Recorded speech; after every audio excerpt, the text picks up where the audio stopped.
पूर्णिमा के दिन चावल का एक आखा दाना जानते हो, पूरा खंडित चावल नहीं, कितना चावल, एक दाना चावल का शंकर भगवान के शिवलिंग पर समर्पित करिए।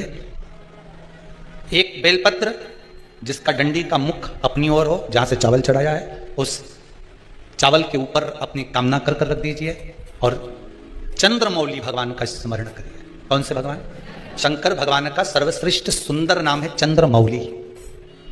चंद्रमौली भगवान का स्मरण करिए, अपनी कामना कर कर बेलपत्र समर्पित कर कर शिव जी पर एक लोटा पानी, एक जल पात्र समर्पित करो, कलश से जल चढ़ा दीजिए, नयनों में वो जल लगाकर अपनी कामना कर कर वापिस घर को आइए। आएगी जो कामना करी है मेरा चंद्रमौली भोलेनाथ उसे पूर्ण कर ही देगा। माँ के यदि काया का रोग हो गया, मान लो शरीर कहीं से सफेद पड़ रहा है, कहीं से काला पड़ रहा है, शरीर में से खाल की फुकड़ी निकलना प्रारंभ हो गई हो, शरीर में काले काले चट्टे पड़ना चालू हो गए हो, या कोई विशेष रोग हो गया,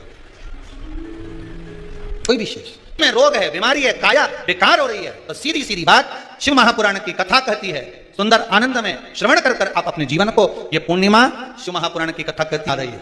कुछ नहीं करना, पीपल का एक पत्ता, उस पत्ते पर थोड़ा सा चावल, पूर्णिमा की रात्रि को अपने हाथ में लेकर, अपने नयनों से लगाकर, शरीर पर से स्वयं उतार कर उसको दरवाजे के पास रख दीजिए।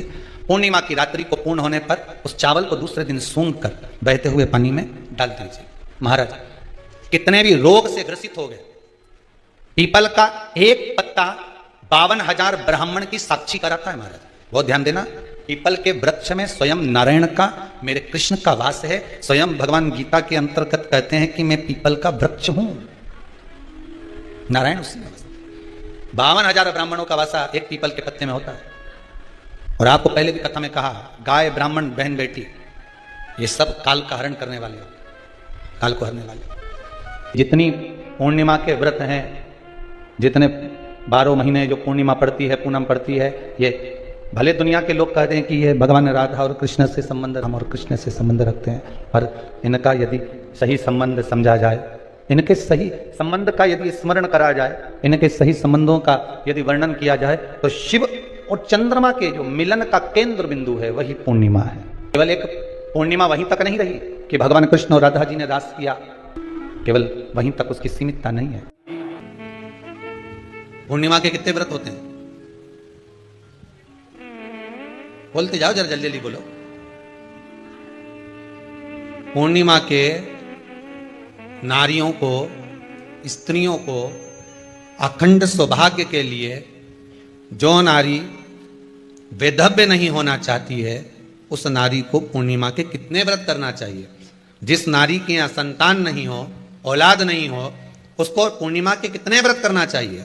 जिस नारी का पुत्र, पति बहुत बीमारी से ग्रसित हो, लग रहा हो कि ये मेरा बेटा बहुत बड़ी बीमारी में घिरा हुआ है, तो नारी को कितने व्रत करना चाहिए? स्वयं भगवान कृष्ण ने माता यशोदा को द्वापर में भी बताया है कि पूर्णिमा के 32 व्रत होते हैं।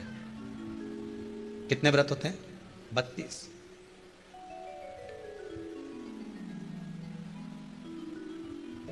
कि नारी वैधव्य होकर ना मरे,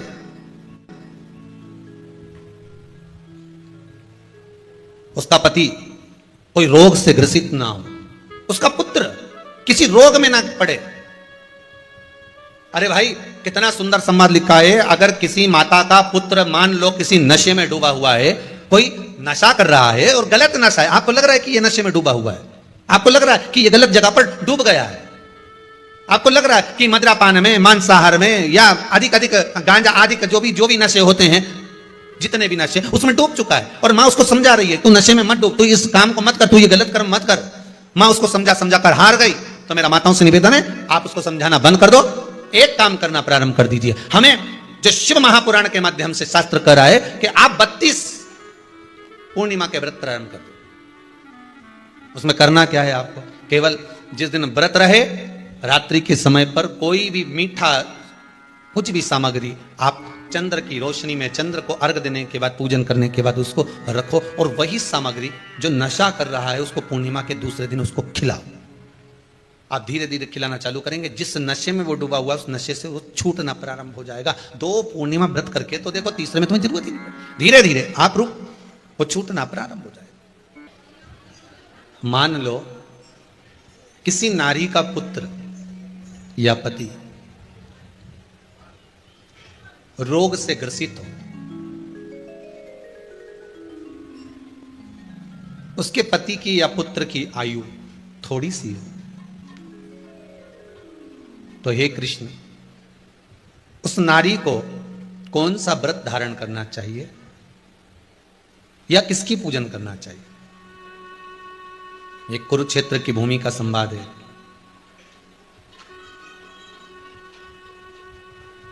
भगवान कह रहे हैं, मां,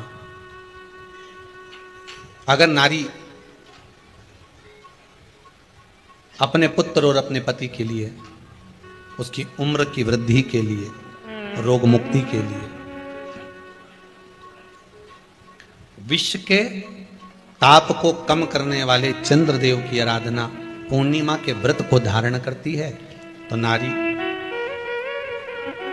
उस व्रत के प्रभाव से अपने पुत्र और पति की बीमारी को, रोग को हर लेती है। ऐसे ही शिव महापुराण के उपाय देखने के लिए चैनल को सब्सक्राइब करके जाइएगा। श्री शिवाय नमस्तुभ्यम।